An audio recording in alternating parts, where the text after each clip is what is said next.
Welcome to the PHNX Coyotes podcast, brought to you by the one and only DraftKings Sportsbook, America's top-rated sportsbook app. Download today using code PHNX, and new customers who bet just $1 in an NBA game for either team to score can win $100 in free bets this week. Welcome! We have not done a live show besides a post-game in so long. I'm Leah Merrall, joined by Craig Morgan and Steve Peters. We're back on our morning slot. It feels good to be back. I'm buzzing. I'm on cup number 4 right now, and I'm buzzing. PD already vacuumed the whole office. I did. A lot of energy on these morning shows. I miss them. I thought about bringing a bottle of Sambuca in honor of the guest we're going to have today, but I didn't do it. So. Yes. What's the over-under on this? I know Jacob's in here nervously awaiting the phone call. Is everything going to work, Craig? Are we confident? We'll see. I'm not putting it on Jacob. I'm saying our guest is not extremely tech savvy. And of course, that guest we're talking about is Shane Doan. I mean, if you're a Coyotes fan, you know who Shane Doan is. We're super thrilled to have him. He'll be calling in a couple minutes, so looking forward to Valley that. icon. Yeah. How many hockey players in Arizona do you know that transcend the sport of hockey? I mean, Shane Doan made himself one of this city's best known celebrities across any board. Playing hockey. It's amazing. He is on the Mount Rushmore of Arizona professional athletes, without a question. Completely agree. So we're excited to have him. I think we are going to ask him a little bit about the rebuild. We'll talk about his family. We got a lot of things to get into with him. He's the second Doan we've interviewed on this podcast. I know. And we're definitely have to get into that too. Wow, we might have to bring that up too. Yeah. I did get a little bit of a cheat sheet from a certain family member of questions to ask as well. Okay, I'm not going to call that family member Before out, he gets here, Craig, is there any big notes at Coyotes World that we need to talk about first? Well, yesterday at practice, I spoke to Andre Tourigny for just a couple minutes afterward. Alex Galchenyuk could be back on the ice today with the team. He could be practicing. He's been skating on his own, but he could be practicing with the team today. So that's something to watch. Really curious because the Coyotes need goals. They got a bunch of them against Seattle, but scoring has been a problem, so we'll see where that goes. Also, Kyle Capobianco is on the active roster. I know a lot of people were confused when they put him on waivers. It's really more of a procedural thing. It gives him roster flexibility, but my understanding is he's going to stick around with the team for the time being, and there's a good chance he's going to play soon. Tourigny just said he needs to get a little more practice time before they put him on the ice because he missed a lot of time. If you remember, he got hurt in the preseason. He hasn't had a chance to play. So, do you anticipate both of them making this trip? I don't know yet. We'll probably find out, after the game on Wednesday against Minnesota, what their sense is of both those guys. Any word from Wedgwood and the goaltenders for tomorrow against Minnesota? Nope, he hadn't made that decision yet. I asked him about it. Wedgwood still has his Devils gear on, so yeah. If you do, can we, and I know we've talked a lot about Wedgwood, 2 things. Where are they going to put the statue in front of Gila River? 2, can we ask them about the video game case? Were you here when I was talking about that?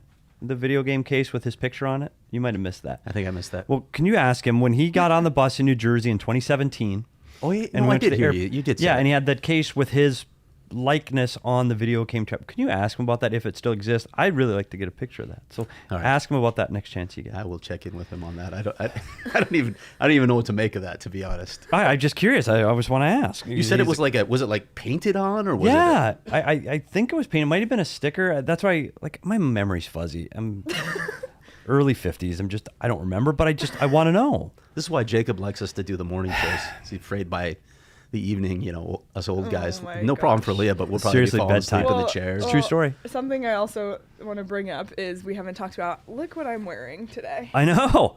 Me too. I finally got my shirt in the mail. I'm so excited. Petey said he knew I was going to wear this one, so he wore this one somehow. That's how you know we spent a lot of time together. But I'm super excited to have Craig didn't get the memo. Yeah. At least he didn't wear a tie. And another memo. So I've dropped the ball bringing food for all of us. So I was like, I'm gonna bake muffins. So I baked chocolate chip banana muffins. Bring them in. I'm like, wow, finally, I'm great. Craig's wife also baked chocolate chip banana muffins, and he also brought them in today. And I haven't tried your wife's yet. She baked them freshly. And they were warm. They were warm. They were warm. And mine. And several people noted that they were warm. So it's a competition now. Who baked the better And now muffins? I hear people getting into the office. We'll have to count them after. Yeah. And Timothy's here too. By the way, Timothy missed our last show. Wow, Timothy Mildly called disappointed. out. He was not there after our win. Just saying. Wait, Timothy was not on the I postgame? don't think he was. Can We talking about Tim James here? Yeah. Yes. So what's the deal with that, Tim? You need to answer. I mean, you're obviously following now. Where were you? We want to know. Be the Let's see. muffin Espo- judge. Do I have a after. spotlight that I can shine on Espo Tim has right a now? question for. Can we ask Shane if he's finally paid to have someone other than himself decorate his daughter's condo from the commercial? We'll save that Worst, one in the honestly, we might have to talk about worst commercials ever. Like, they're bad. His daughter, by the way, is an actress. Like, will hopefully catch up on how his daughter's doing out in California. But Shane clearly is not an actor. So we have to. Timothy says he was playing Dungeons and Dragons. Mad respect. That's a good The response. first win, Timothy. Come on. I didn't expect him to come back that quickly with an answer that good. the first I think win. I expected hemming and hawing. Okay, that's good, Tim. Shout out my to Any you. other God. Coyote news that we need? We got injuries covered. We got goaltending covered. Got a road trip coming up to you know Chicago. what we didn't talk about? What's Did that? you find out anything about this? That the team all wore suits on Saturday's game. Yeah, you know versus what? their I casual kind of think dress it's code? like an optional thing they get to decide. I don't think they're going to But do go you casual. think it was like a team decision? Maybe like I let's did not ask. focus? I did not ask. I did notice that. I just was curious. Yeah, about and that. they've worn suits on the road. You know, you I guys have knew seen that, too. but just in terms of like they were on an 11-game losing streak, they all wore suits and then they won. So I don't know if So that they're gonna wear probably suits. becomes a superstition at that point, right? Well, and Where as they we're have to waiting wear- for Shane, can we talk a little game preview tomorrow night with the Minnesota Wild coming to town? Sure. You know, I look at Minnesota as a team that's a four-line team. They're dangerous to score off the rush and off the forecheck. I'm concerned about this team coming into Gila River after the Seattle game. Craig, do we see any hope? against Minnesota. I mean, they got a little confidence, right? They're feeling a little better about themselves. Sure, of course there's hope, right? I think they broke the offensive barrier now, and does that continue to roll? Oh, what is he doing? He's got everybody's muffins in his hands. Oh, Jacob brought the has muffins the in muffins. So it's going to be a live. Is this going to be like a in-studio competition? Are you going to do a taste test? test show? Can I? Oh, come in, So- Jacob. Okay. I'm also going to say, oh, I get to Pete- do this? Oh, and Shane's calling right now, of course. So, and I don't know Is who's Shane is calling right whose. now? Yeah. Okay. I don't know whose is whose, right? Okay. So this We're is. doing a live okay. taste. Can we have Shane also on this, or is Shane gonna? It's good. It's moist. Got a little bit of cinnamon in it. I like it. Neither one is warm anymore. So the warmness is gone. Are you doing from the taste muffin. test here? Uh-huh. He is. Okay. I don't want to offend anybody. Yeah, you got to be careful here. You got This- to be really careful. the little muffin Tara, are is- you watching? Craig, the little muffin is the winning muffin. That's really upsetting. Oh no, Craig's wife Let's muffin. get to the interview. It's All moist. right, well- is he here? Yeah, he's here. He's here. Shane's here. All right. Okay, I just missed the muffin tasting contest. Hello. Oh, Shane, Hello. Where are you? where are you, Shane? I'm just walking into the building. Okay. Seriously, surprised you're not on time again. What? Are you kidding me? Literally, I'm that's a first. waiting in the- Yeah, it is. Oh, man. Well, looking good, Donor. I appreciate you taking the time. We know how busy you are. They're pulling you in 100 different directions. We're really glad you took the time. Oh, thank you, guys. Thanks for having me on. If it wasn't for you guys, I probably wouldn't come on this. But because it's you guys, I will. Wow. Like, seriously, Craig needs more of an ego right now. Oh, man. Seriously, I have problems getting him into the studio in the morning. I bet. I've noticed that about him. His ego gets huge really quickly. Well, we're just glad to have Josh Doan's dad on the program Yeah, you're tonight. not the first. You're not the first Doan to make Yeah, an you- appearance on this show. So, So I got to ask, is this from your phone? Yeah, is that okay? Yeah, well, I mean, we'll see, right? We talk about Josh. You and have it a is- history.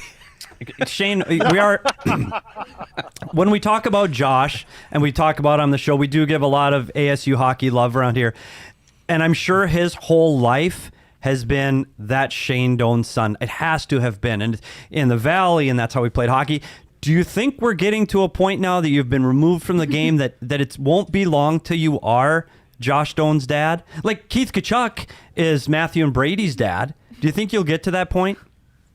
Nothing would make me happier. Nothing would make that would be the coolest thing in the whole world to have that.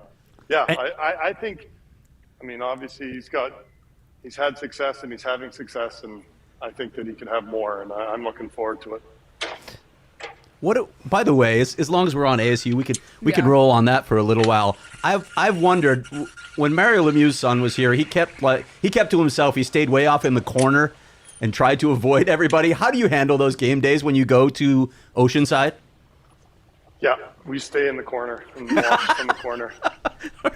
Actually, I hang out with Scotty Niedermeyer. Scotty Niedermeyer and his wife and my wife and I, we usually sit together or stand at the back, and it's pretty cool. It's fun. I was going to ask, what are your thoughts on NCAA hockey? Because you, of course, played Canadian junior, so you came up a different route. So what are your thoughts on NCAA and also the ASU program in general? Well, I think the ASU program's having success right now just with everything that's going on. I think that Greg Powers and Alex Hicks and those guys have done a good job of recruiting and getting some players in, and that makes a huge difference. The college game itself it's fast. I think that's probably the biggest thing that I notice is that they play with a lot of speed. From junior, the players are so much younger, and I think you get faster and faster as you get older. And it's a little bit more of I don't know how to explain it. It's kind of just a fast game. And so I think Josh it's helping him speed up his game, which I think is probably his biggest need. And he's enjoying it. Shane, I'm curious from a Canadian perspective, if, it's always been go the junior route, right? That's the way you get to the NHL. That's the way you fulfill your dreams. Are more Canadian kids considering NCAA hockey, which often includes the USHL, right? Which is what Josh did. But are more Canadian kids, do you think, considering that as a viable option? I think it's getting closer and closer to that. I think that it's something that as a Canadian player, there's more awareness of what's going on down in the U.S. I think in general the world is kind of getting a little bit more and more. It's shrinking, and I think even Europeans. You start to some of Josh's friends that he played in the USHL. They went to the U.S. colleges, which is probably even more uncommon than 10, 15 years ago. So I think it's growing. At the same time, I think the CHL is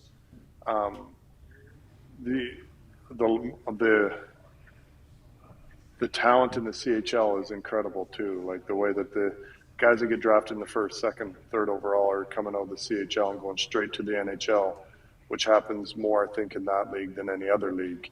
And I think it speaks volume about them both. I think it's such a personal choice. For me, it made no sense for me to go to college, but for Josh, it made so much more sense. It just gives him more runway to kind of, he's not going to develop fully until he's probably 21, 22.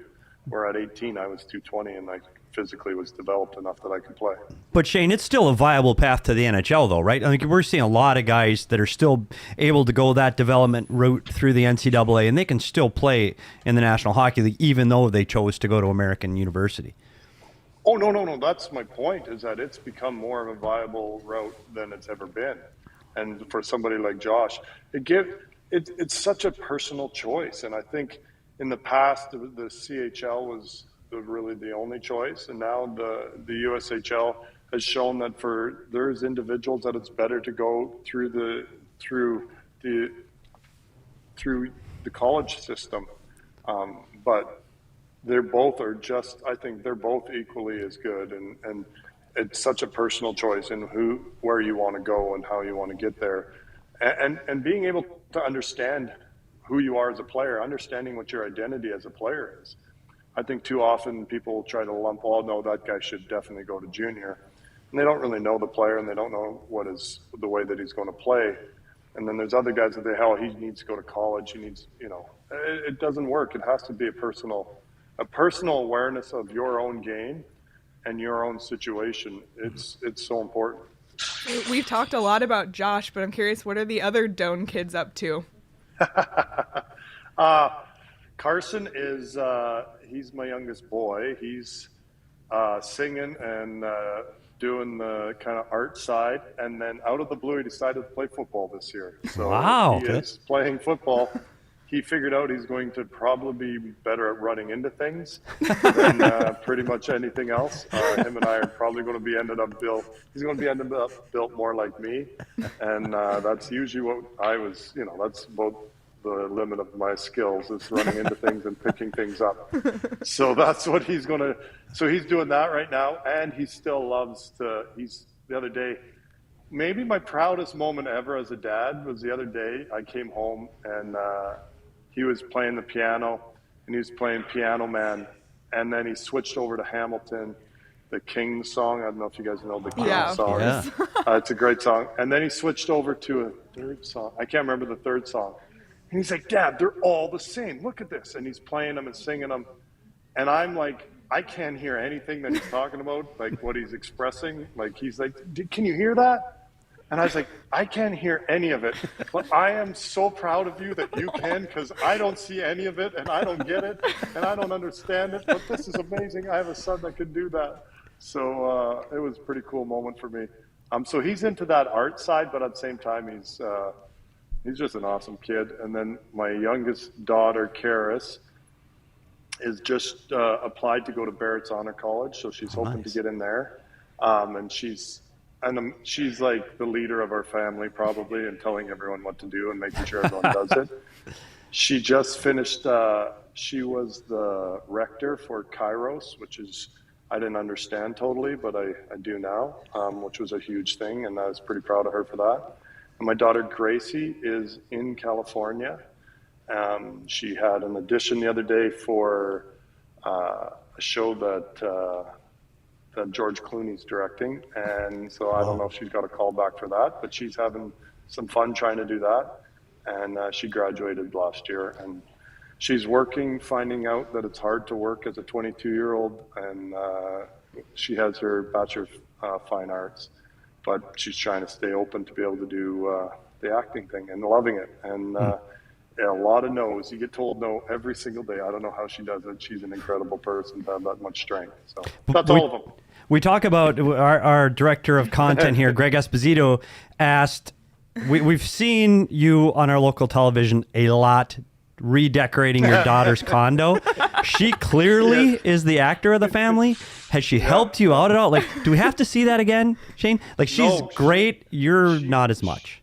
Well, that was me being a good dad. I can show you what a bad actor is.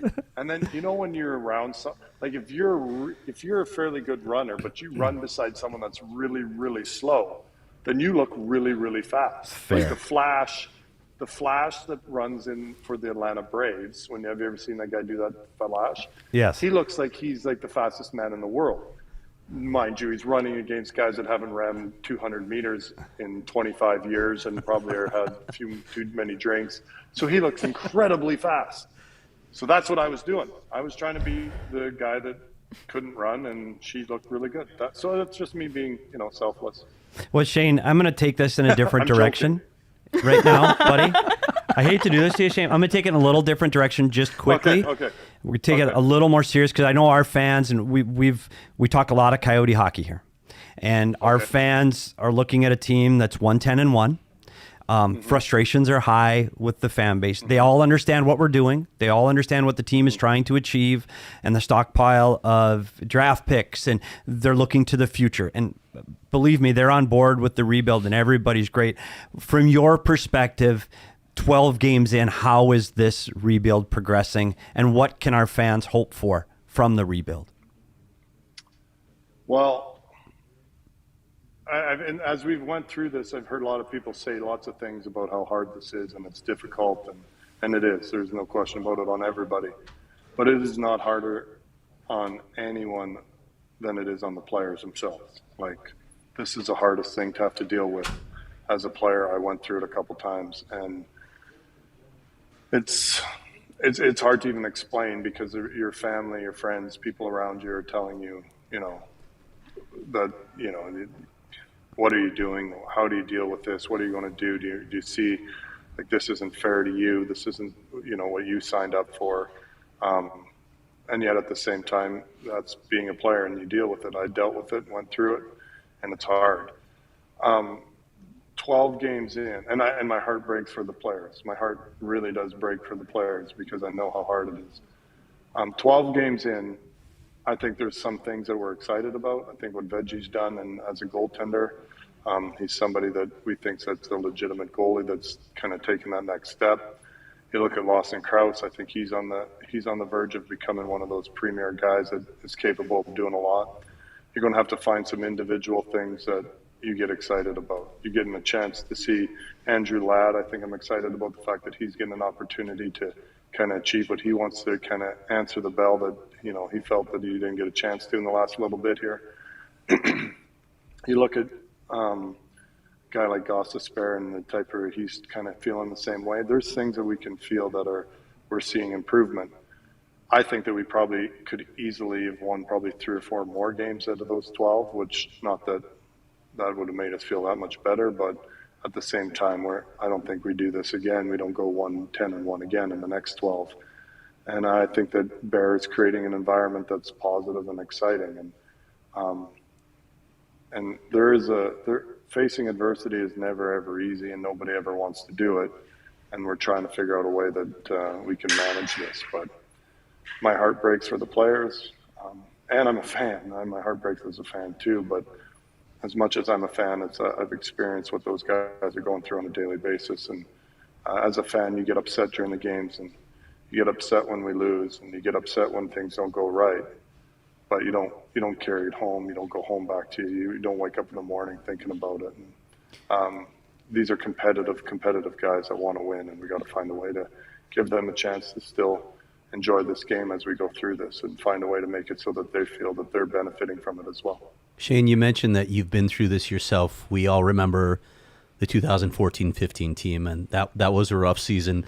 In these instances, what is the responsibility of leadership and veterans? How do you help get the guys through something like this, something that you probably know is going to last all season? You find small victories. You find small victories. You do everything you can. That I remember thinking in that year, and those a couple of years there, where I still thought that if I played my best game, we had a chance to win. And if I was as good as I could possibly be today, we would have a chance to win. And I think that you just keep pushing that, and you keep pushing that, and you keep finding the little small victories and finding the things that make it so that you have hope and you feel good, because it's hard. It's so hard. It's hard to explain to people that like the guys are the most competitive people you'll come across in the day. Like the 23 guys that are in the dressing room, they're the most competitive guys. Like people talk, well, I'm really competitive. I'm like, well, I beg to differ that these guys aren't the most competitive people you'll come across. And you put them in a situation where that gets challenged every day, and that's hard. So then you find the small victories. You see little improvements. You notice that your game's improving in small areas. If you're a young guy, you help the young guys and you focus on them. When I did it, I was going through it at the end of my career. Now it was hard because I recognized that I was probably not going to get the chance to ever win a Stanley Cup, and had to deal with all that went with that.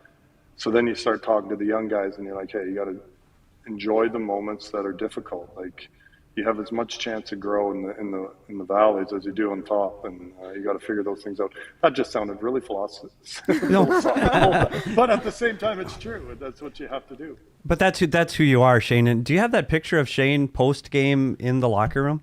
I don't know if Shane gets to see these pictures. I think so. With the book, that one. Do you have this? Sudoku. The one with the book, Sudoku. So this is Shane. This is a typical Shane Doan after a game on the road. We talked about Shane Doan being philosophical. Shane's an extremely he might not have the education that his son is getting, but Shane reads. He gets deep into subjects, and this was the Sudoku phase of Shane Doan, and he would sit after. We would be late getting to the airplane because Shane's working on his Sudoku. But that just kind of shows the other side. So when he talks about philosophy, Shane is extremely well-read, and he learns subject. If he wants to learn something, he's diving in with both feet. So I didn't mean to digress there, Shane, but you talk about this now. So you're up in the press box, you're watching this. Do you get the itch going, I wish I could get out there and help? Do you have that desire? Do you want to, like, I know you're watching it from afar. Do you wish you were in there battling with these guys? Well, I'd give anything to be able to do it again. I am very aware that I could never do it again and that I would be no help. So that part, but yes, that it's funny. I remember Greg Adams and Sean Berg telling me I'd give anything to have a bad day in the NHL again. Yeah. Like to have one of the bad days where, you're getting bag skated because you get yelled at by the coach and you're going back and forth up and down the ice and no pucks. I would give anything to have one of those days again in the NHL. I know that I'm never ever capable of doing that again, so it's not that type of an itch, but I do envy the moments that these guys get to go through, and I guess for me it's hard. I want them to enjoy the league because it's so special and it's so finite, and there's a limit to it, and so as I'm watching and I see the struggle and I see you lose a game and the discouragement in the players, and you want them to, okay, you're going to get through this. Uh-oh, are you still there, Donor? We just lost the volume. We just lost the volume. Uh-oh, unmute it, Shane. Oh no, he muted himself. You're muted, buddy. This is a good time to do your read. Oh. Oh. All right. Well, we'll come back to him in a second. Yeah. We'll come back to Shane in a second once we get him back. So we'll just take this time to remind everyone that our show today is brought to you by the DraftKings Sportsbook app. And this week, if you bet, new customers who bet just $1 on either team to score in an NBA game can win $100 in free bets. Oh, he's back. We'll just finish this up really quick. So the DraftKings Sportsbook app is an official sports betting partner of the NBA. And like I said before, if you sign up using the code PHNX and bet just $1 on either team to score in an NBA game, you'll win $100 in free bets. I'm pretty sure you're going to get scoring in an NBA game. So easy money for you. So make sure you use that promo code PHNX this week at the DraftKings Sportsbook, an official sports betting partner of the NBA. That's 21 and over, Arizona only. Gambling problem, call 1-800-NEXT-STEP. New customers only. Eligibility restrictions apply. See DraftKings.com/sportsbook for details. All right. Well, we'll get him back in a moment. We're hoping we'll get Shane back. You saw this coming. We did. Predicted, but we got to kind of get a little tour of inside the arena. They're sitting out in the hallway. Yeah. That's right. But I think that what was interesting to me with Shane is how serious and how he thinks of the players first. And I know we're all sitting here going, oh, we're 1-10-1. Those guys live it. Like that's their entire lives. Yeah. So I think that perspective, hey, we're sitting there feeling this. Those guys live it. Every second they're at the rink, this is about what they have to do for their livelihood and their family and their friends. So I think that was a really good, and I think, Shane, can you hear us again? Yeah, I can. Sorry, guys. So, okay, great. Welcome yeah, and back. I wanted to make a point on that. We were just talking about how you understand this so deeply from a player perspective, what it's like to go through this. After that win against Seattle, I saw you out in the hallway talking to a lot of guys. Can you capture what that atmosphere was like and what you were trying to do? You were clearly trying to build guys up. I could see that. Yeah, you know what? It's one of those things that it was funny listening to. I think we were talking, Craig, that one of the guys mentioned that this was as big a win as he'd had since he'd won the Stanley Cup because of the pressure that those guys were under and the emotion and the energy and the way that it happened, like the way that the game went. And I'm a huge Lawson Krause fan, and to have him score that goal, we were laughing and joking about how his celebration was like, it was a pure, like, little boy's celebration, like straight arms in the air, jump. Like, I don't even, it wasn't one of those calculated, I'm planning out my celebration. This was just like pure emotion, let it go, and you look like Phil Mickelson on the putting green where you can't high five the guy properly. Like it was perfect, and I love that. That's my favorite part of the game is seeing those moments, and I want to experience it. I want to help the guys out, and I want to experience it as well because it's fun to be a part of that. And for those guys, I think that was a big win, and you want them to know that you're, I think, emotionally vested with them. You're emotionally in this with them. It's not like, you're sitting on the sidelines. You want to help them. You want to do what you can to help them. I want to shift gears a little bit here now. We'll stop being so serious now. I got some kind of a cheat sheet from a family member that I won't name. Oh no! I was supposed to lead off by asking you about. He makes things up all the time, so don't even listen to him. All right, well that fits with fantasy baseball then, because I'm supposed to ask you about fantasy baseball. I'm told that you're a bit obsessed with it. What? Not at all. I've had the same team for 17 years, and everyone does that. I think we've had a keeper league, and I've went through drafts, and I've developed some young guys, and I'm really excited about my team. And I got some young guys in the minors that I'm looking forward to bringing up soon, and it's a lot of fun. So everyone does that. With how's that team doing? I lost in the semifinals this year. Kidding me, to Brutus, to Barbs, Jason LaBarbera. So, I'm so mad about it because it's the only guy that I really, really, really want to beat. It's probably Barbs. So. Wait, explain that. Why only Barbs? Because he is, him and Mike Stone are probably two of the better ones. Actually, Jerome McGinley's in it as well. So we were the final four, and I wanted to win. I didn't want to lose to.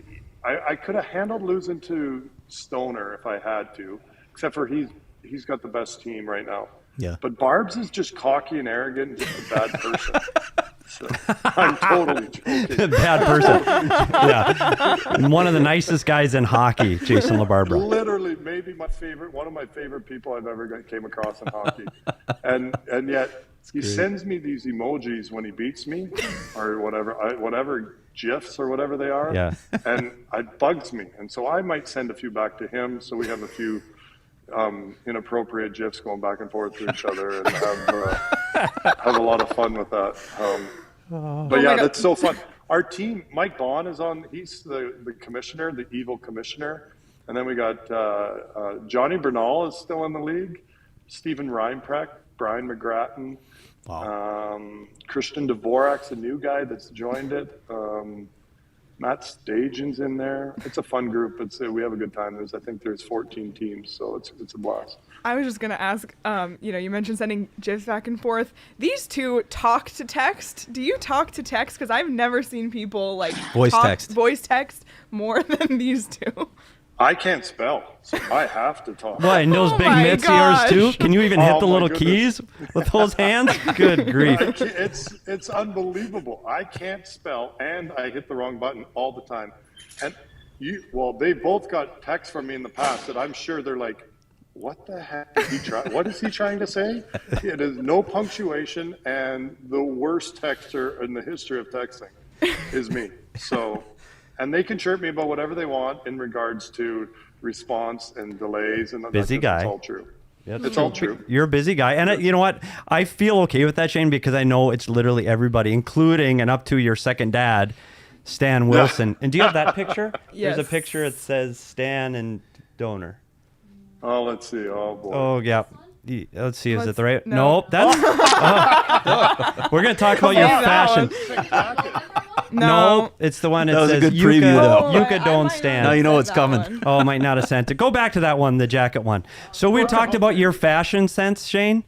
This jacket. Stan in the background. There's Stan in the background. That's Shane's second dad, by the way. If you could see Shane's fashion sense on the road, the guys. Hey, that's a good jacket back then. Buddy. The time, that was Buddy. It was so thick. So guys called that the horse blanket. It is so thick and heavy and awful. And he'd wear it all. It wasn't awful. It's beautiful. I'll wear that again. It's a little boxy. Little boxy. You'll have to get. We talked about Stan in the background, and you talked about your love of horses. We got the horse blanket. Do you still get a chance to, now that you're home and you're not traveling at the NHL and you're not playing, you're still in it, do you get a time to get away, get on a horse and ride through the desert? Is that still a part of what you do now in your life? Yeah, I haven't done it near as much. My rope horse went vicular in his foot, so I had a pretty good kind of routine down, and when he went vicular, it means that the inside of their hoof gets soft, and they have to be careful. And I couldn't ride him for probably about 5 months. So I ended up sending him back up to Canada, and I brought down another one and was riding him, and he got a crack in his hoof, so we're going to have to give him. We thought it'd be ready by the end of this fall, and he's still a little sore. So I haven't rode as much as I probably thought I would, but I'm still enjoying it and part of it.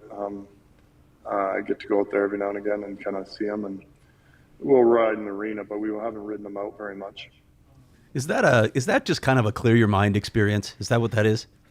Yeah, when you do it, it's funny because you put your phone down and you set it in your back pocket, or you put it and leave it in the truck, and you ride for an hour, and you really don't you're not thinking about everything else that's going on. You're just like, okay, well, let's ride along here, and you're paying attention to your horse, and if they're not acting right, then you're even more focused on them, and if they're acting right, then you're just kind of enjoying the quiet.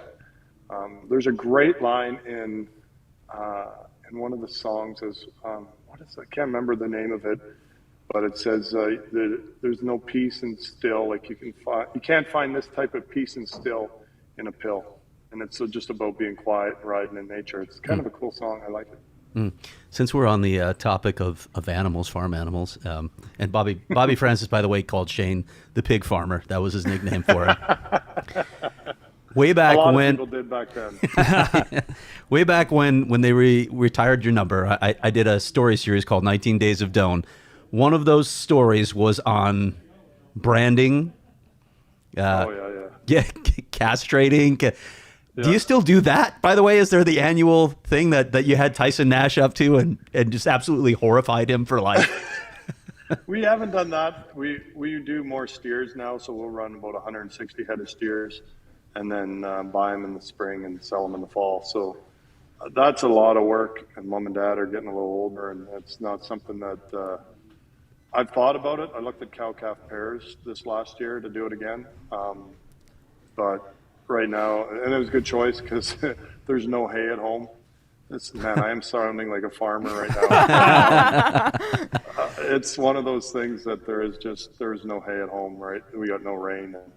We had a great spring. It was just too hot in the fall and lost all our hay. So it was a good choice not to, but we don't do that anymore.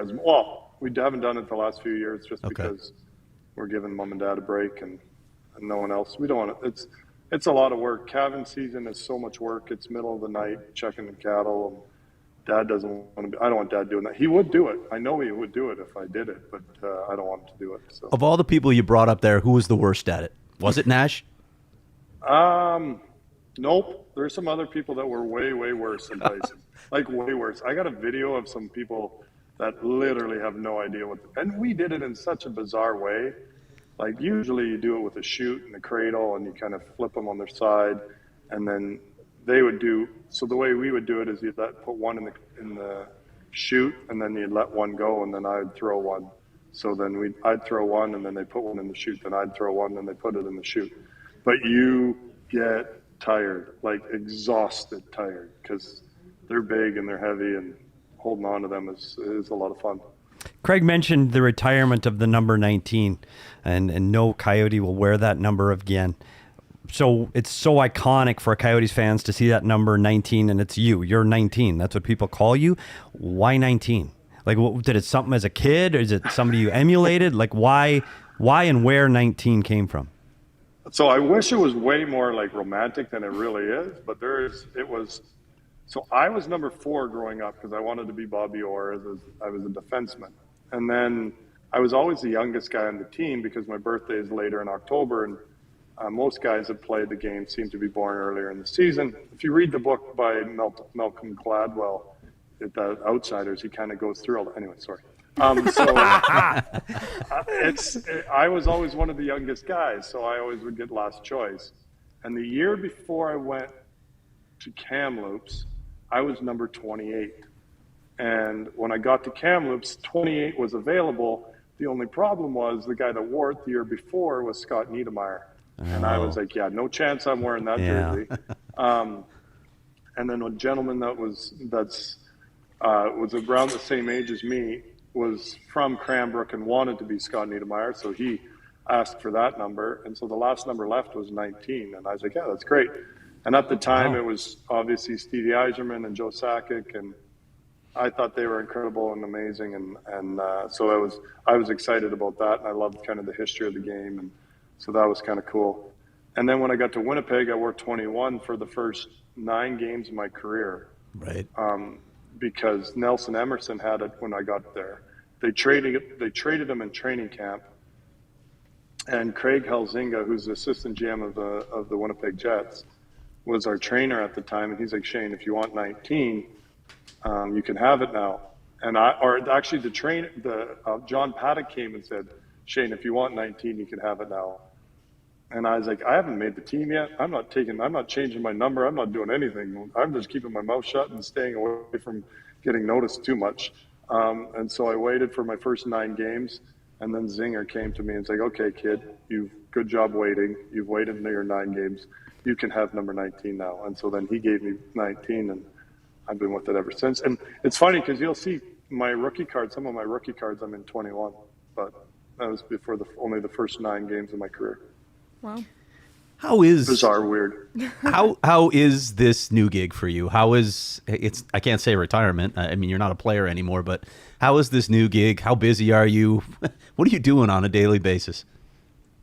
You know what? I come to the arena pretty much every day. Do different things, trying to help out with different areas. If there's something that I can help out with the hockey side, I'll go into the hockey ops room and help out there. If there's something I can help out on the business side, I'll do what I can to help out there as well. I'm really trying just to do what I can to help the organization get better in kind of all facets of it. And I think the reason it's a chief hockey development officer is a chief and the officer, which I didn't understand in the beginning, are kind of the business side of, the business of business in general. I guess I sound like the guy from Lego. Anyways, so that would be the business side, and then the development side is, I enjoyed that too. I enjoy going through players and talking about players and talking a little bit about systems. Petey and I used to do it after every road trip, where we'd sit in the bus, when we'd get off the bus, and we'd sit and talk for 2 or 3 hours sitting outside the bus until 3:34 in the morning, because we landed at 2. And then we'd do that, and it was something that I still enjoy doing that. Shane, you brought that up, and I wasn't going to talk about that, but that was early in my career on that staff, and you were still a fairly young player, and we'd park the bus at Kierland, all the guys would jump in their car and drive away, and Shane and I would be the last 2 standing, and it would just be talking about hockey, and I would get the perspective of the player, what's going on in the room, what are the players thinking, what are the players feeling, and then he would ask the same, well, what are the coaches thinking, what are the coaches, what's going on in that room, and it was just a good exchange of just hockey. And honestly, one of my fondest memories over 23 years was the time we spent talking hockey. Mm-hmm. So thank you, Shane, for allowing me to do that. I really enjoyed those moments. Thank you. Yeah, that was a blast. And for me, I wanted to understand the game. I think it's so important to get points of view. Every point of view is so different. And I think that, as a player, my point of view was drastically different than what Petey would see. And so then him and I would talk and discuss, why is this going on? What do you see here? What do you see there? And I'm very opinionated, and yet I think I try to keep as much as listen and try to be, I'm trying to be a better listener and better somebody that will take an opinion and look at it from a different angle. But I think that started with Petey, with being willing to kind of see things from a different angle, that it's like, oh, okay.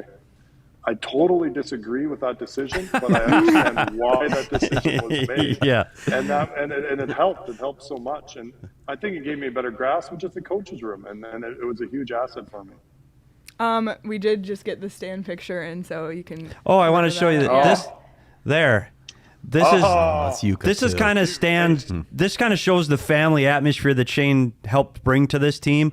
On the left of this picture is the old massage therapist of the Coyotes. His name was Jukka Nieminen, who sadly passed at a very young age. It was terrible, terrible. This is Shane's 1,000th game celebration. It was on a plane ride.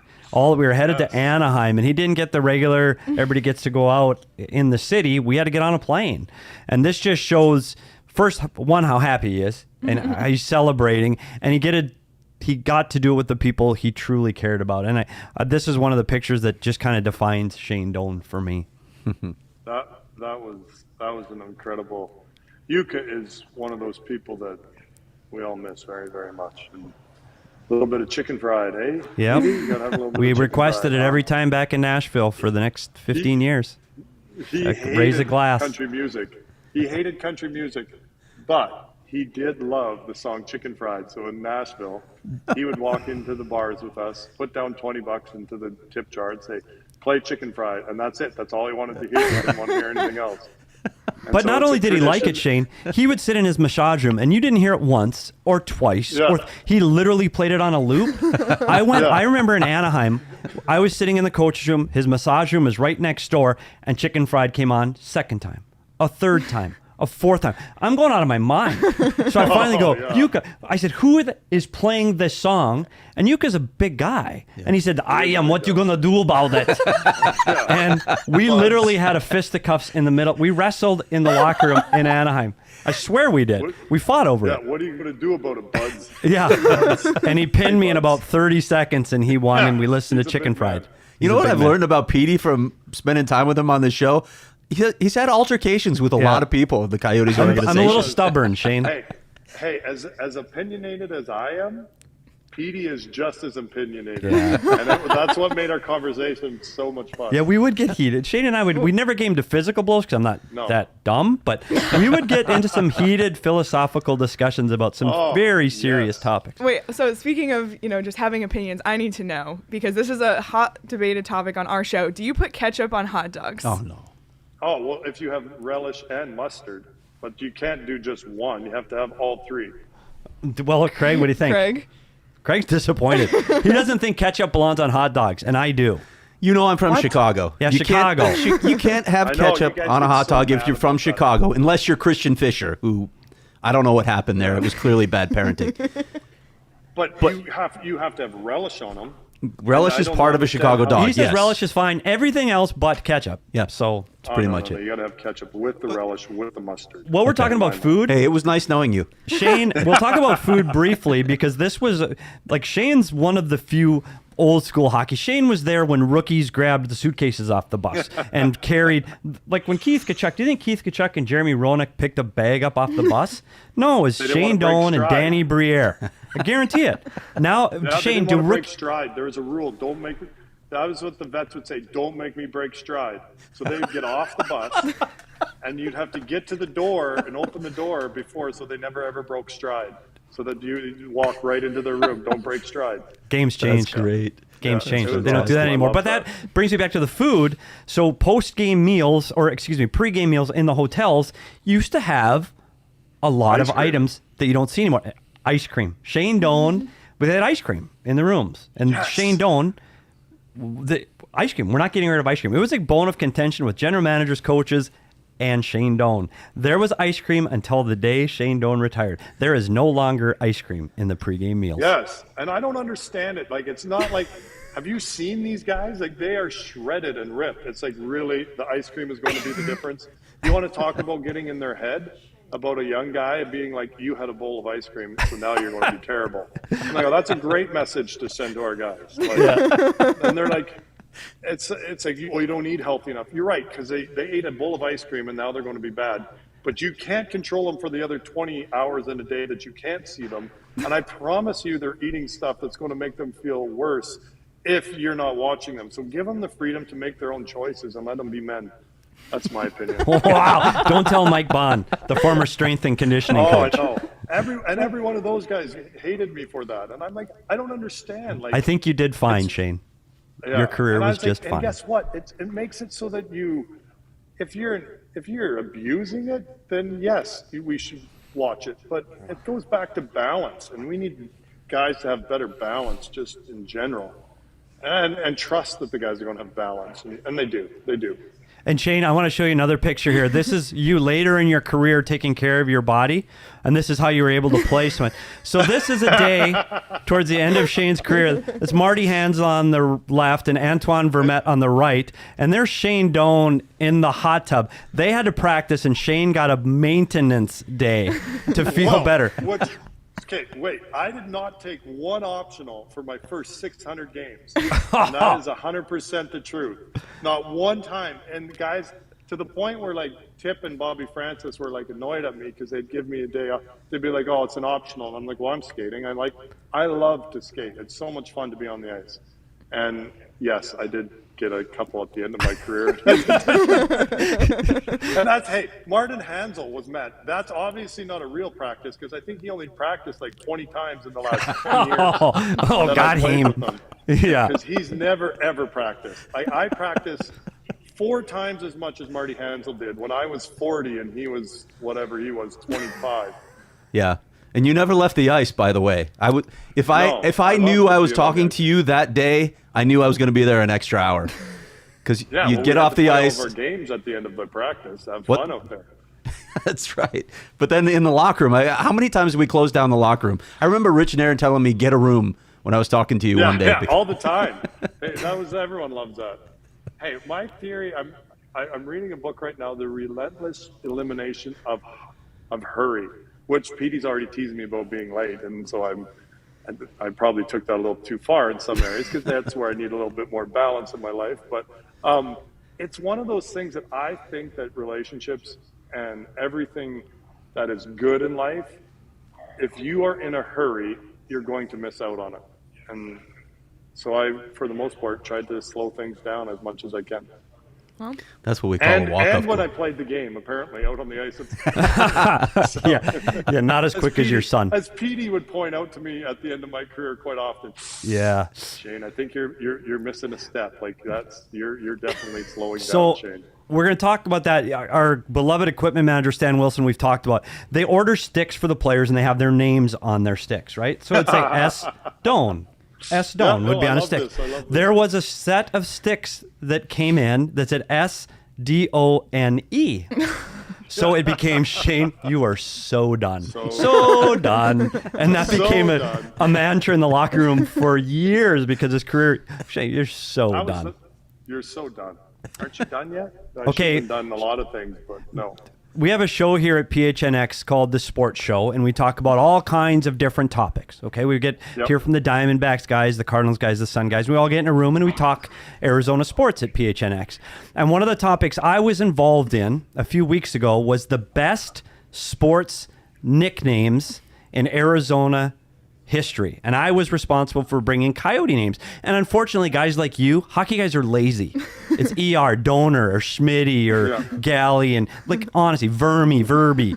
Lazy. Add a Y or an ER. Killer. Vermi was killer, remember? Oh, yeah. Well, see, some of these are maybe an inside, and that brings my point. So 2 things. Yeah. Were you on the Coyotes caravan with defenseman Norm McIver? 1. If you weren't. Yeah. Norm McIver? Yeah. Herb McIntyre. We want to know the best Coyote player nickname of all time from your lips. What's the best Coyote nickname all time?